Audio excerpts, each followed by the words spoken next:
Okay, so we're going to go over skinning today, and you'll want to follow this tutorial very, very, very close. I have a few different methods that are proven techniques to increase the speed of your weight painting dramatically.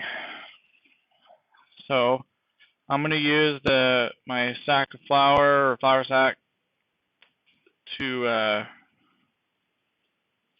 as an example. Just so you know, the joint placements that I create today are not my final joint placements. This is just assuming you did have good joint placement. This would be how to attach it to the skin. Okay, so first thing you'd want to do is make sure that all the history is deleted on your model. Okay, and then we actually want to work from a referenced file. So let me go to File to New. We're not going to save this, but I did verify that it was the model didn't have any history on it of any sort. Okay, so I'm in a new file. I'm going to go ahead and save, and this will be called my sack of flour rig file.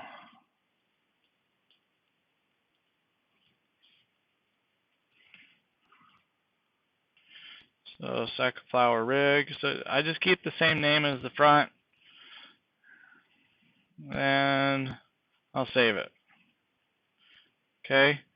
Now I'm going to go and rename the sack of flour to be a sack of flour model file, so I know the difference. Okay. And then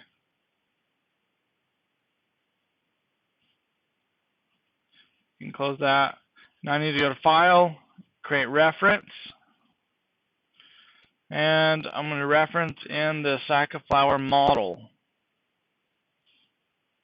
Okay, so I bring that in. It brings it into this file, my rig file, and I can work on it. Okay. With this setup, any changes that happen to the model automatically are brought into the rig file, because this actually doesn't exist in this file in and of itself.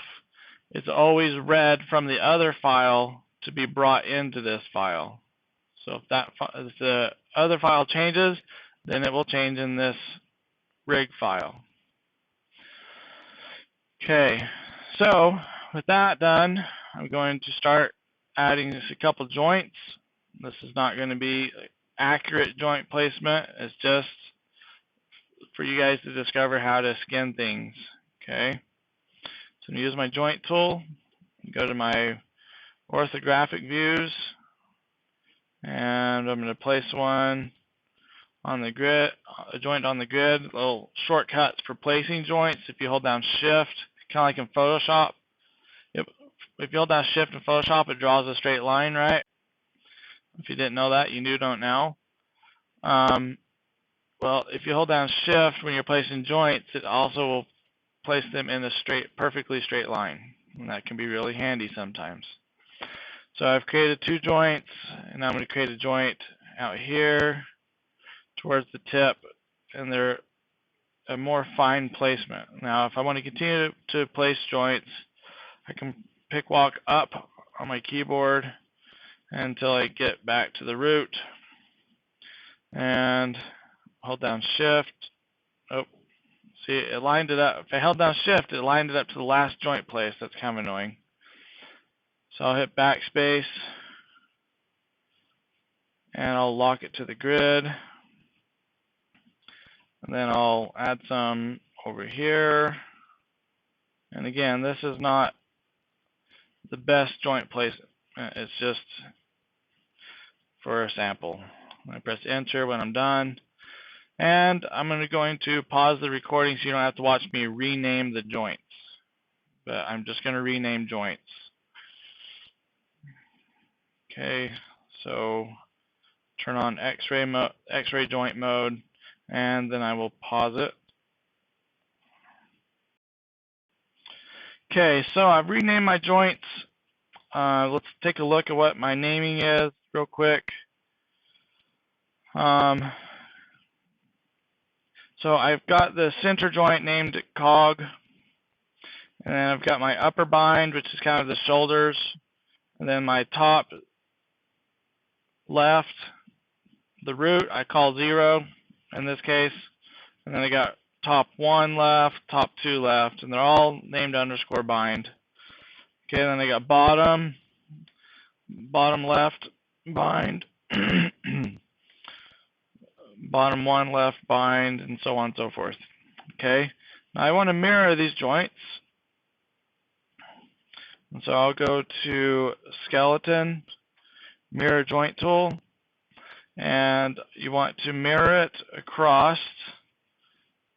So if you're looking at the front of your model, you want to mirror it across the plane that is formed by the 2 letters that stack on each other on the bottom left here with your axes little diagram thing.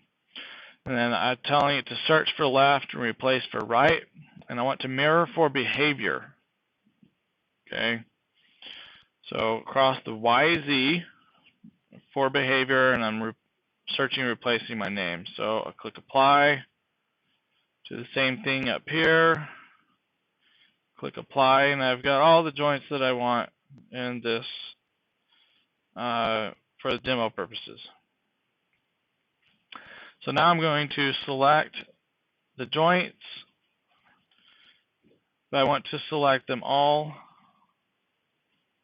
And then I'm going to shift select the mesh, and I'm going to go to skin, bind skin, smooth bind options box. I like to bind to selected joints. I like to have more control than what Maya will do. My bind method is closest distance. The skinning method is classic linear. Dual quaternion, a lot of people really like. It is a lot more computer intensive. So if we can get a good skin without using dual quaternion, then that would be better. The normalized weights we want set to interactive. Weight distribution is based off of distance. The allow multiple bind poses, sure. Maintain max influences, let's uncheck that. And let's set this, so this is only going to, with this unchecked, the number of influences per vertice is only going to matter when it's doing its initial bind. But I'm going to set this down to 1. And the drop-off rate here, this is a units based off your grid. So if I do a drop-off rate of 1, it's going to drop off between 1 centimeter. Okay, I don't really care what that's set to. And then I'll click bind. Okay, now if I select the SAC, I can see that it has this skin cluster 1, so I know that it's going to be controlling, these joints are going to be controlling this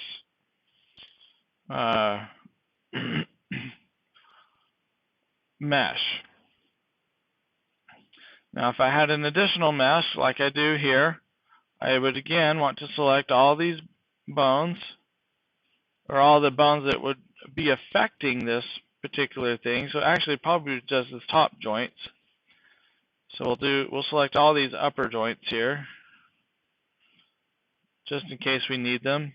And we'll select that, shift select that mesh, and we'll do the same thing. We'll skin, bind smooth skin, and we already have our settings set, so we don't need to go back into the options, and we'll bind.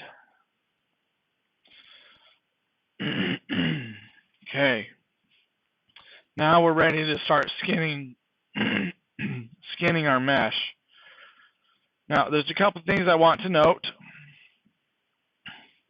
That if we look at our hypergraph real quick, we have a list of nodes that's the sack of flour model.